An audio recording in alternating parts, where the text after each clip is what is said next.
St. Johns County will not join lawsuit over development law. St. Johns County commissioners have voted not to join a growing list of Florida cities and counties suing the state over a controversial new development law. During Tuesday's meeting, Commission Chair Krista Joseph and Commissioner Ann Taylor pushed for the county to take legal action, arguing the law undermines local control and home rule.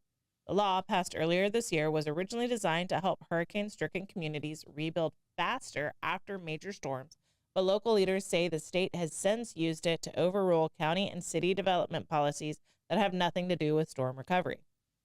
St. Johns County saw those effects firsthand when the state rejected the county's revised comprehensive plan, the long-term blueprint that guides how and where the county grows. Joseph said the decision trampled local authority and ignored the will of the residents. We elect people in Tallahassee to represent us, Joseph said, but I represent the people who live here. I could go to Tallahassee and be a big shot, but I think it's more important to answer emails and do what I can for my constituents. Several residents spoke during public comment, also urging commissioners to stand up to the state. One speaker said, "We want home rule in our county by the people we elected and see every day at Publix, not someone from Miami telling us what to build."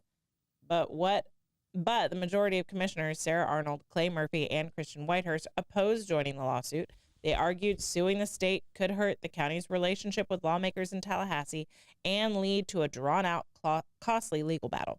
Commissioner Clay Murphy said he wants to give legislatures a chance to fix the law first, hinting that a glitch bill may be introduced during the next legislative session.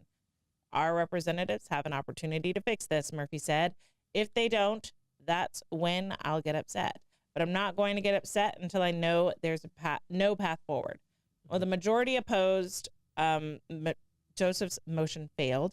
Now the county commission must still revisit the comprehensive plan, make revisions, and resubmit it to the state at a future meeting as the fight over local control and growth management continues. Thoughts? I mean, you can't just take shots at your other commissioners, too. You're working as a team there, and just because you got outvoted, you call the other ones big shots. I mean, come on. All right, you cannot always be on the defensive. Sometimes you knock on the door. You don't have to kick the door in every time. Yeah. And this is a long term. You're in there for the long haul, not to satisfy your own personal victories. So you got to think about the entire longevity of it. If we go after this, and because what it is it's about property rights. Our comp plan was way too overreaching into property rights. Now, do I want to slow residential growth? Yes. All of us want to slow residential growth. Yep. But we also don't want to lose property rights in the process. And that is, that's where people have to understand some of these things were completely legal, these developers, and I'm not an anti-developer, but I am a developer that wants it to be good for everyone.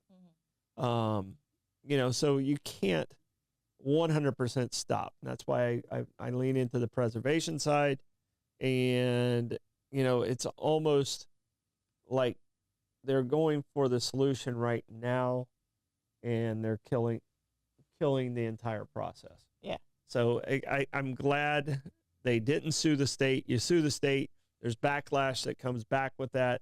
There's bitterness. There's things that get, groups. It hurts groups like My Home Again. Yeah. They get money from the state. For sure. That's in St. Augustine. They don't know what the hell they're doing. Yeah.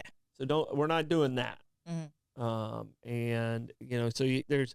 There's more things involved than you saying, well, I'm going to fix overdevelopment with the comp plan. It doesn't work like that. It's not that simple. Yeah. And if you think it's that simple, then, you're just wrong. Yeah. I mean, people that have had these properties forever, they're selling the properties to developers. And I mean, what are you going to do? You're going to seize the properties from the owners, or, I mean, we need a path forward to make a better offer than the developers if we want to save the property and keep it undeveloped. And preservation is the way that you have suggested. So I don't think we need to fight the state in a legal battle. That's expensive. We don't have the money for it. Because I mean, they control certain mandates that we have to do. They control. So you got to play nice. Yeah. I mean, it's like the pitcher and the catcher in a baseball game not communicating at all. Mm-hmm. The game's going to be terrible. So, you have to communicate. You have to work together. You have to figure out those compromises if they're there. Mm-hmm. So, and that requires some give and take. And that's where we're messing up at the federal level. Yeah. Because neither side's given or taken. And that's why we're shut down right now. So let's not do that. I mean, I believe in local rule, but there has to be a balance. Mm-hmm. So that's why the Buffalo's on the surfboard. Got to have the balance. Got to have the balance.